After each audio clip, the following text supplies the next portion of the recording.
Yesus dan Yohanes Pembaptis. Di dalam penjara, Yohanes mendengar tentang apa yang dikerjakan Kristus. Lalu menyuruh murid-muridnya bertanya kepadanya, "Engkaukah dia yang akan datang itu, atau haruskah kami menantikan orang lain?"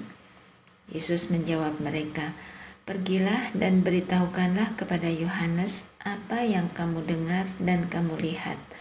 Orang buta melihat, orang lumpuh berjalan, penderita penyakit kulit ditahirkan, orang tuli mendengar, orang mati dibangkitkan, dan kepada orang miskin diberitakan kabar baik. Berbahagialah orang yang tidak menjadi kecewa dan menolak aku."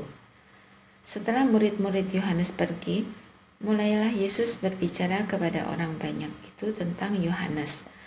"Untuk apa kamu pergi ke padang gurun, melihat buluh yang digoyangkan anginkah? Atau untuk apa kamu pergi melihat orang yang berpakaian haluskah? Orang yang berpakaian halus itu tempatnya di istana raja.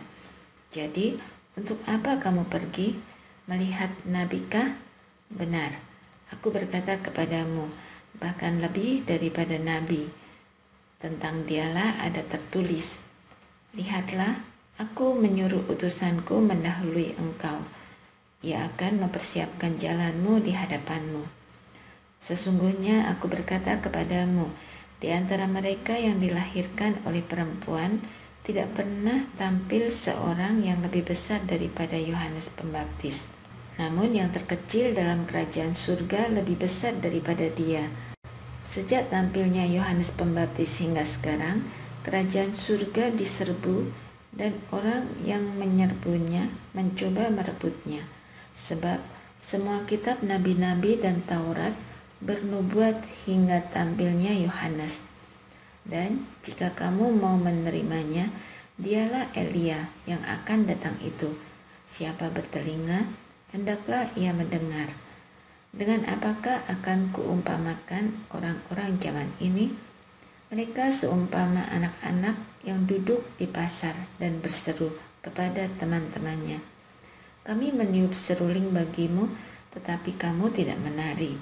Kami menyanyikan kidung duka, tetapi kamu tidak berkabung. Sebab Yohanes datang, ia tidak makan, tidak minum, dan mereka berkata, ia kerasukan setan. Kemudian Anak Manusia datang, ia makan dan minum, dan mereka berkata, lihatlah, ia seorang pelahap dan peminum, sahabat pemungut cukai dan orang berdosa. Namun hikmat itu dibenarkan oleh apa yang dikerjakannya." Yesus mengecam beberapa kota. Lalu Yesus mulai mengecam kota-kota yang tidak bertobat, sekalipun di situ ia paling banyak melakukan mujizat-mujizatnya. "Celakalah engkau, Korasim, celakalah engkau, Betsaida, sebab jika di Tirus dan di Sidon terjadi mujizat-mujizat yang telah terjadi di tengah-tengah kamu, sudah lama mereka bertobat dengan berkain kabung dan abu. Tetapi aku berkata kepadamu, pada hari penghakiman, tanggungan Tirus dan Sidon akan lebih ringan daripada tanggunganmu. Adapun engkau, Kapernaum, apakah engkau akan dinaikkan sampai ke langit? Tidak. Engkau akan diturunkan sampai ke dunia orang mati. Sebab jika di Sodom terjadi mujizat-mujizat yang telah terjadi di tengah-tengah kamu, kota itu tentu masih ada sampai hari ini. Tetapi aku berkata kepadamu, pada hari penghakiman, tanggungan tanah Sodom akan lebih ringan daripada tanggunganmu." Ajakan Juru Selamat.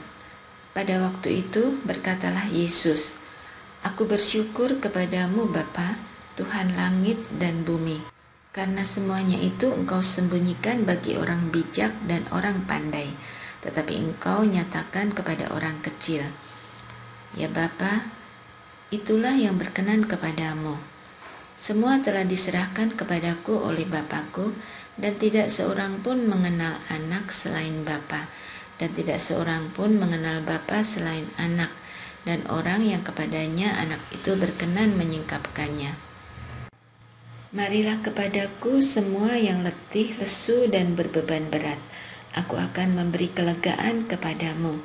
Pikulah kuk yang kupasang dan belajarlah dariku, karena aku lemah lembut dan rendah hati, dan jiwamu akan mendapat kelegaan. Sebab kuk yang kupasang itu menyenangkan, dan bebanku pun ringan.